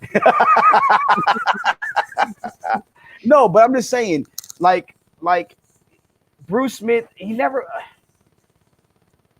Lauren, he was very good, but he's not in the same category as Reggie White, Lawrence Taylor, Derek Thomas, Neil Smith, who's very underrated, Howie Long. Bro, Bruce Smith is way better than Neil Smith, bro. No way.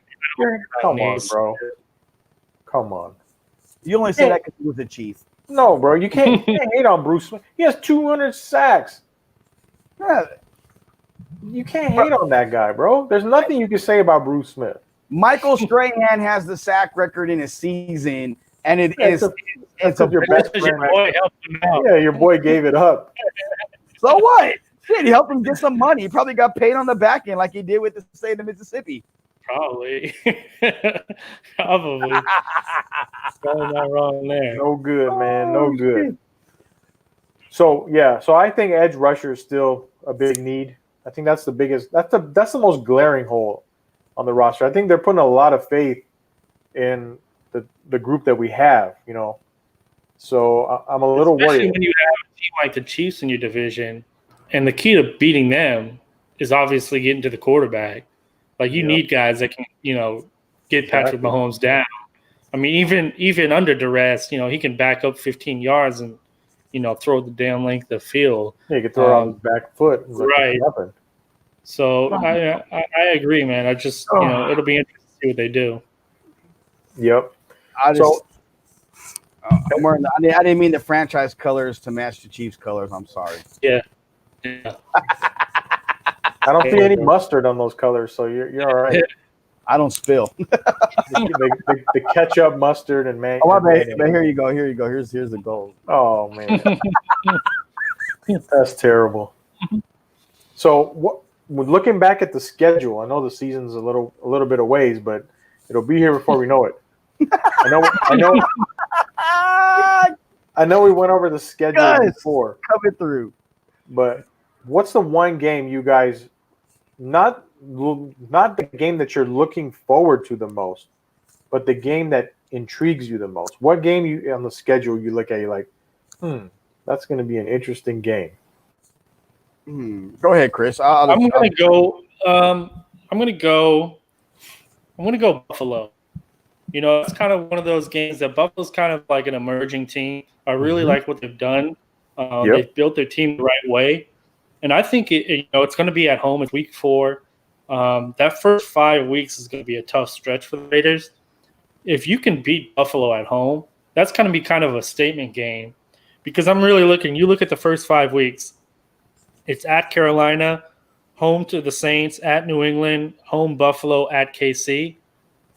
Yeah. If you can go shoot even 2-3, 3-2 in that little stretch, it gets easier. Hypothetically, gets easier as it goes down. And I think that Buffalo game is kind of one of those, toss-up games. I think they're a great team, and if if the Raiders can compete and potentially win that game, I think that could be season-altering, honestly. So that's a game that I'm kind of looking forward to seeing. That could maybe be the Chicago game. Or Indianapolis. Or Indianapolis. When we beat Indianapolis, it was like on paper, Indianapolis, Chicago is probably a better team, but the Raiders went in and beat both of those teams. I think if they can beat a team like Buffalo, that would be pretty big. Yeah, I agree. and I would agree with Buffalo, but for the sake of just saying something different, I think there's two. And one is the Colt game when they play the Colts. Yeah. Who I think are dramatically better. But the other game is sneaky good. Is the Miami Dolphin game, the second to last game, the final game at Allegiant. Yeah. Look, Miami plays damn good football under Brian Flores, and they've done a lot of good things this offseason. Mm-hmm. And it could be a game. Let's say they're 7-6, Right. going into that, or 7-7 going into that game, and they're in a wild card spot. They win that game, they go to 8, and then they win the next game in Denver. They go to 9, and they're a wild card team. That game is going to have significance, I think. Sorry. I was going to say, even if they're not competitive, that could be potentially a game where you start seeing Tua start, which might make things interesting. Ooh, Tua versus Mariota, the 9th item. Yeah, right. Oh! Might make it kind of interesting. There you go. Yeah, so I wish I would have went second because Joe stole my game. That's funny when you said Miami. Yeah, I was like, damn it. So I really think that Miami game, I think Joe is right. We're on the same page here because I really think that the Raiders are going to be right in the thick of it. Right. Whether or not we get to the playoffs or not, it remains to be seen. There's a lot of unknowns, but that Miami game intrigues me the most. I think a lot of people are sleeping on Miami. Miami's really done a great job improving the overall talent of the roster, not just in free agency, but in the draft as well. So, and as Joe alluded, their coach, Flores, is a really good coach. He's up and coming. Right. And that division, the way it appears now, could potentially be just wide open. Right. A lot of that's going to depend on who is going to be the Patriots' starting quarterback this year. Mm-hmm. But I think that's a game that's just, it's just right for a and good what's old. Interesting about that game and kind of advantageous for the Raiders is that's against Miami is at home week 16. Yeah. Week 15, the Raiders are at home on Thursday Night Football against the Chargers. So they'll have a little bit longer to prepare for that Miami game. Yeah. And they're already on an advantage because it's a home game. Mm-hmm. Miami's going to have to travel across the country, on a well-rested, well-prepared Raider team. Yeah. So that might be advantageous for the Raiders if they are in the thick of things at that point. And one more important point about that game. That game is not, as far as I know, has not been scheduled yet. Right. So it could be a Saturday, Sunday game. Right. So that could be another significant advantage for the Raiders if the game is on a Saturday. So it's going to be even a shorter week for the Dolphins flying cross country. And if it is on a Saturday, we close out the season on the road against Denver. So that would give us one extra day to prepare and fly and acclimate and get used to the weather and the altitude. So. Right. And I want to point this out, and it's something that has to do with the TV side. First of all, I want to congratulate my friends at Fox 5 in Las Vegas for being the official home of the Las Vegas Raiders. They re-upped their deal with them. And also, Channel 8, which is the CBS station, it got released today by Raiders PR that there's going to be Raider-produced content so that the Silver and Black show will be aired on CBS 8 in Las Vegas. So Chris Matthews, who's the sports director there, salute to you.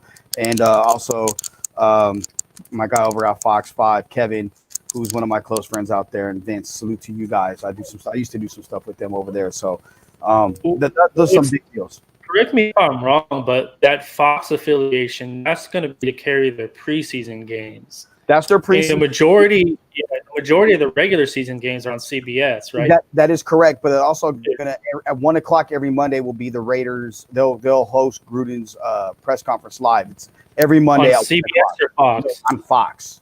Oh, okay. Yeah, that's okay. Because I don't think Vegas has what we have up here, like NBC Sports. Or we do it. We do. NBC. NBC is 3. No. I mean the local sports network. No, NBC Bay Area. No, there's no Vegas sports. The okay, that makes sense. AT&T, and that's use, that's only the Golden Knights, and they use the Golden like the Mountain or like something Mountain, like Fox Sports Mountain or something like that. And that's because the owner of the Golden Knights has a spot in Montana and is there most of the time. So he wants to watch his team on his time zone.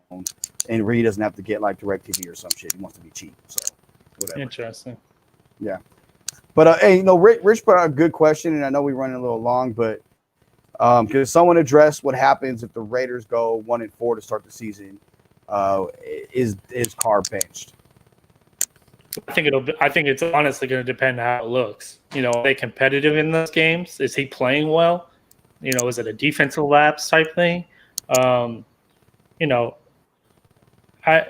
it'll depend on how it looks. I think more than anything. But I think 1-4 to start a season is never good. You essentially have to damn near win out. You can afford a couple more losses, but I think you're really shooting for 10-6 to put yourself in the picture. 9-7, you're dependent on other people.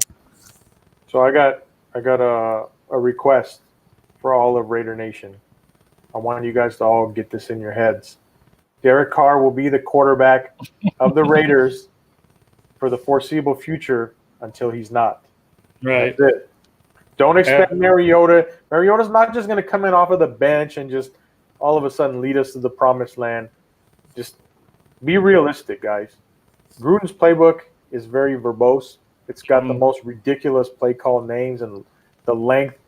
It almost takes – you almost have to have a PhD just to figure out his offense. Like, it is overly complex. So this is Carr's third year going into the same offense. God, here we go. And it's just Mariota's just not gonna come in and steal the spot. Rooz, let me tell you, bro. All right, let me tell you. We're going Corona Premier, smooth, perfectly balanced, 90 calories, 2.6 carbs, Cerveza Maduro Mexicano on two. Gruden is a Corona guy, And that's what. Yeah, he was on those Corona commercials. That's why I'm rocking, and I'm trying to lose weight, so I gotta go Premier. Should have gone light. No, hell no. Premier's way better. What the fuck are you talking about, Chris? Light. Yeah, so for all these people that can't wait for Carr to get benched, I got bad news for you, bro. It's not going to happen anytime soon. I mean, the only thing that's going to cause Carr to go on the bench is injury, unless his play just absolutely sucks. But just look at every move that they've made this offseason. They've done everything they can to give Gruden what he needs and also put weapons around Carr. I mean, I don't know if you guys saw, there was a Jordy Nelson did an interview this week. I forgot who he was talking about. Who? Pat McAfee. Who is it? What was his name again? Remind me. The guy from Kansas State. Oh, I remember him. Yeah, that wide receiver. I know he played with the Raiders. I forget the other team he had a lot of success in the Super Bowl with. But go ahead. Preach, Rooz, preach. But Jordy Nelson, they asked him, like, what's the deal with Derek Carr? And he's like, Derek Carr is extremely smart. He knows what's going on. And he actually threw a couple of shots at the Raider organization, saying, like, they just haven't had the stability. There's just it's a turnstile at wide receiver at almost every position. Right. And he's like, they got to overpay. They get these guys in the building who don't really want to be there. They're just kind of there for a paycheck. And then as soon as the team starts losing, they just mail it in. Bruce Irvin. Right. And just stop giving any effort. Well, full disclosure, Jordy may not have mailed it in, but Jordy didn't want to be there. Yeah. Like, remember, he was about to leave and go to Seattle. Quit. No, he's gonna go to Seattle. There was a former somebody was up there that he played under at one point. I think it may have been Snyder. Coordinator. No, Snyder brought him in, but also Darrell Bevel. I think there was some crossover with him at one point. I'm not sure. No, it was Snyder. And he ended up literally canceling his fight because the Raiders wouldn't let him out the building until they got a deal done. Edgar Bennett made sure the Raiders locked him in. So I'm just saying, I don't disagree with that, and I agree 100% with Jordy in that regard, because the best teams provide stability for their players, from the head coach to the GM to the head coach, or whomever to the quarterback. There has to be a line of communication and stability. Look, that's what made New England so great. There's one guy calling the shots and one quarterback. Now, the quarterback got a big head and thinks he could do stuff on his own, and was the reason. And you see where the quarterback is now. He's down getting his ass kicked at golf. Splitting his pants. Yeah, splitting his pants. Got a hell of a shot, though. Hell of a shot, though. Splitting his pants. Now, but I think that's and Jordy's right. I think that's the thing. Carr hasn't had. I mean, the years he had two wide receivers that were the same guys was Crabtree and Cooper, and he had good years. Mm-hmm. Crabtree the Pro Bowl twice. Yeah, Crabtree goes, Cooper's there, but becomes he just gives up. He gives up on everything, and then it's like, well, it's all on Carr. Mm-hmm. And then it's a revolving door at running back. Murray leaves, and they bring in Lynch, and Lynch is there to collect a paycheck. And he get his 10 G's on the ground and collect a paycheck. God bless him for all he does for the city of Oakland and all of his endeavors. And I have nothing against Marshawn, but that's what he was there for, to collect a paycheck. And that was all Mark Davis bringing him, trading for him. No, it was there was more than to it than just that. Mark, look, they needed a running back. He was from Oakland. It made a lot of sense. The last couple of years in Oakland, it made a lot of the fan base. It made a lot of sense on and off the field. It just didn't work out. And Carr didn't have anybody. And I'm not if people say everybody makes excuses for Carr, this, that, and the third. No, the reasons. Excuses are, he played with a broken finger all year. Or, well, he just didn't see him because a guy flashed in front, he's seeing ghosts. No, those are excuses. Reasoning is the guy played with a broken back. A guy came back off a broken leg. The guy had a shitty offensive line, and because of that, he was unsure of himself, and he had nobody that could play receiver. Last year, Brandon LaFell, Keelan Doss. I mean, right. The list goes on and on. And real talk, the way the NFL is, in the way that the coaches structure offenses, and I've seen it happen with the team I root for. Mike McCarthy's offense, the year Jermichael Finley went down and was done for the year, which was, I think, the year after the Super Bowl or 2 years after that, the offense was out of sync completely. And last year that was Gruden when Antonio Brown. The offense was geared around Antonio Brown, and when that whole situation fell apart, the offense was out of sync. And it's not that, and Rich, I disagree. It's not that Carr didn't compete or doesn't compete. He does. Like I don't think people see the amount of blood, sweat, and tears that he puts into everything, into his craft, into his team. The reality is he doesn't have good weapons around him. No quarterback that's worth a damn is going to be great without weapons around him. No team had less receiving yards to their wide receivers than the Raiders did last year. They had the least amount of receiving yards by their wide receivers. I mean, the wide receivers That's going to be a problem this year. This year it's going to be, there's too much talent on the team for it not to be successful. Yes, but keep in mind, though, again, we just talk about, with the quarterback verbiage and learning the playbook. These receivers got to learn the playbook. And that's up to Edwards and Ruggs to learn that playbook. And look, and I don't think anybody has, more on their plate out of any rookie than Bowden, who's got to learn running back, receiver, and certain quarterback plays when they're running, a Wildcat style offense. And Rich, 7 TDs and 5 interceptions after week 10. Tyrell Williams was injured. Hunter Renfrow got hurt. So we can rattle this off. How many games did Josh Jacobs miss? Josh Jacobs got hurt. I mean, so yeah, let's look at weapons around him going down. Who are you gonna throw the ball to? Like, nobody's scheming to say, "Oh fuck, Zay Jones is here. Oh my God, we gotta stop." No, hey, just like I said in my article last week, if Keelan Doss and Zay Jones are your starting wide receivers, no disrespect to those guys, but you're in trouble. Mm-hmm. Those guys can't Trevor win one-on-one. Well, Trevor Davis didn't even complete the season. Damn Green Bay acquisition. Yeah. Hey, so last offseason, it was right around January, February. I was actually Trevor trains at the same spot Everson Griffin trains. I know Trevor. I know Trevor all right, and he's an interesting dude for a variety of reasons. I was kind of surprised it didn't work out with the Raiders because he specifically told me that when he became a free agent, he didn't see himself re-signing with Green Bay, that he literally thought that Las Vegas was the right spot for him with Gruden. So I was kind of surprised that it didn't work out. But, I mean, he made some stupid mistakes as a returner, and they're not going to put up with it. I mean, that's just the reality of it.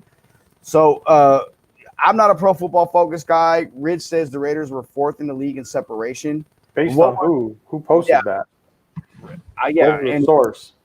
And what were they in drops and yardage? You can separate, but if you're dropping a ball, you know what I'm saying? I mean, and this ain't about Carr. Like I'm hating that the conversation went towards this Carr. is going to go another hour if we start talking about Derek Carr. Yeah. So no, I think Raider fans, just get it out of your mind. Just do yourself that favor and just get it out of your mind. It's like an investment. You put the money in, don't look at it. It's just. Well, you got to look at it Sunday or Monday or Thursday. Only if you want to stress out. So you don't look at it? It all depends. You don't stress out? Do I look stressed to you? Bro, you never look stressed to me. You're the most nonchalant motherfucker I have made. Exactly. I wake up to messages on this fool like, hey, it's like 9 o'clock. I've been up for like 2.5 hours, right? Because I get up and do my thing in the morning. Hey, wake your ass up. It's a great day to be great, motherfucker. That's right. Today's a new day to go kick some ass. It's always Origo. Wake your ass up. Right. Why they go bed till 2:30 in the morning? Because I'm dealing with shit you brought up in a fucking meeting yesterday. Just trying to help you out, bro. Look at the progress we're making, though. Yeah, but like honestly, guys, look, when it comes to the Raiders, with Vegas and the schedule and everything, look, the Raiders, if they stay healthy, and someone asked me about like what I think their record's going to be, and I was like, look, it all depends on health. Like you never know who gets hurt from. Like let's say Patrick Mahomes tears an ACL week 3 or week 1 of the season, or even going back Achilles. Pops Achilles, going back, dropping back to pass, and he plants with his right foot and pops an Achilles. And who's to say that Drew Lock takes the next step? And who's to say? I mean, look, I think San Diego's in more trouble than most people at the quarterback position. That's just me. You know, I don't think Tyrod's that dude. I would love for him to be, but I don't think he's that dude. And I don't think Justin Herbert's ready to start in the NFL year 1. Who's to say the Raiders, if they remain healthy, can't make a run and win the division? But is it realistic? On paper, everybody healthy? No, it's not. You know, they're in position to maybe second place in a wild card. Yeah. And that's just being realistic. And I'm never going to give unrealistic expectations for the Raiders, ever. But I think wait and see. I mean, look, I watched the video like everybody else did, a Carr throwing to the guys, and he looked good.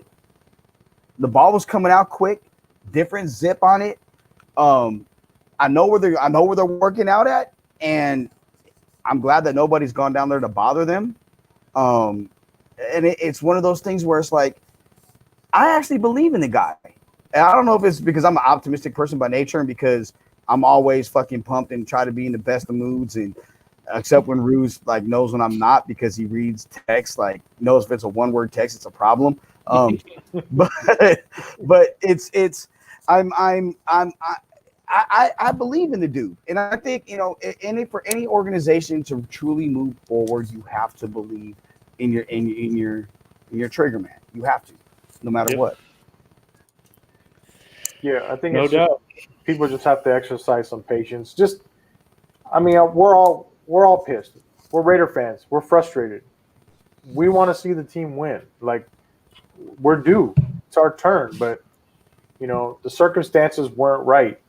And that's why, like, in my last article, the Gruden article, I talked about that. Like, I talked about his career record. He's just a few games over 500 for his entire career.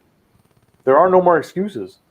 He hasn't had an offense finishing higher than, I think, 19th overall since, 2001 or whatever it was, or 2002. So, the pressure's on Gruden to win, and he's got to be effective. He's got everything he's got. He built this team in his form, in his mold. He's got his guys. Now you got to win, And I'm not a believer of, like, when you look at the strength of schedule and all this craziness, because so many crazy things happen. Who would have ever thought? I don't even think the 49ers would have thought that they would have had the season that they did last year. You know, things just clicked and came together for them. They had another great draft, and they just went all the way to the Super Bowl. And they should have won the Super Bowl. So anything's possible. Not saying that this team is a Super Bowl team, but it's going to be an exciting football team. That's for sure. No doubt. Whomever, look, man, don't bring up them dudes from across the bay. All right, I don't care about them bastards. You know what I'm saying? Look, guys, I have one last question, and it's a simple question. I don't believe this, but someone text me right now, and I'm not going to say who it was. You brought up Gruden's record. Is Gruden an overrated coach based off his name? Chris? I mean, yeah, I think right now, if you look at, I won't say overrated, but I mean, you know, the hype is just his personality. You know, Monday Night Football. He's not the same coach as he was in '98. You know, what he was doing in '98 was innovative. Right now, you know, this offense hasn't been that innovative, especially when you compare to young guys like Shanahan and what, you know, Sean Payton's doing with the Saints. There's a lot to be proven. And like you guys said, you know, he's got all of the pieces he needs. Now it's time to show out. So, you know, I think he can do it, and I hope he can do it. I think with Gruden, I mean, my personal opinion is I do think he's overrated. You know, his performance has not been good. With that said, he knows how to scheme. He can scheme. Right. He knows how to get guys open. I mean, that play they had a play against Houston. Yeah, the Tyrell. Well, you know what I'm talking about. Yeah. That was genius. Yeah, it was a gorgeous play. Even the end around to Trevor Davis for that touchdown in Indianapolis. I mean, it swung the whole game wide open. Yeah, it blew the game wide open. You know, with that said, he knows how to scheme. In his defense, he's had a revolving door at receiver and at running back. Right. You know, so now he's got guys. So, like I said, there are no more excuses. And, you know, you also got to keep in mind that Shanahan and those guys, I mean, Sean Payton, he's got Kamara, Drew Brees, and Michael Thomas. Right. You know, those guys are like among the best at their position in the entire league. So, Knock on wood with me, brother. Yeah. So I think this year, this is it. I mean, he's got to make he's got to make his gumbo, and it's got to be good. Can't have guys having diarrhea. Hey, Rooz, look.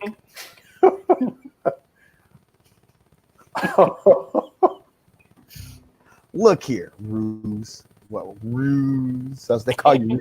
Knock on some wood if you're with me. Raider Nation. I got Metallica playing in the back over here. All right. Where's Deuce? Yeah.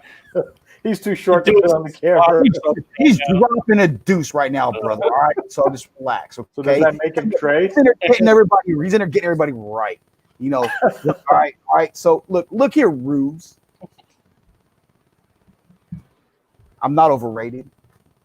Motherfuckers need to play for me. Knock on wood if you're with me. Damn it. I appreciate that, Chris. I know who did it. It wasn't Rooz. It wasn't me. It was me. I know who It was Chris. Right. I know who it was. All right, look, Rooz, you're right. I finally got the ingredients for my gumbo. I'm gonna shove it down your fucking throat. You're gonna love it. Extra spicy. I know my Gruden sucks. That's why I like doing it because you guys know that when I get into Joe Gruden, it's a wrap. So Our viewers just dropped in half when you started doing that. Oh, from one to none. Oh man. Hey guys, look, I'm gonna get out of here because I know I think, it's been a long show, and I'm glad I was able to jump on. I love doing it with you guys. Rooz, your articles are fantastic on Franchise Sports Media, man. Keep knocking them out, Chris. I'm looking forward to your articles, man. The two ideas you shared yesterday really got me excited. I know it got the Brain Trust excited. So thank you again for everything. And look, Raider Nation, we got so much more stuff planned for you coming. yes, sir. It's ridiculous. So Guys, thank you for letting me join you tonight. Appreciate it. Yep. And I think we are going to get out of here as well. So thanks for everybody tuning in. And I guess we'll see you the same time next week. Next week, baby. See you guys.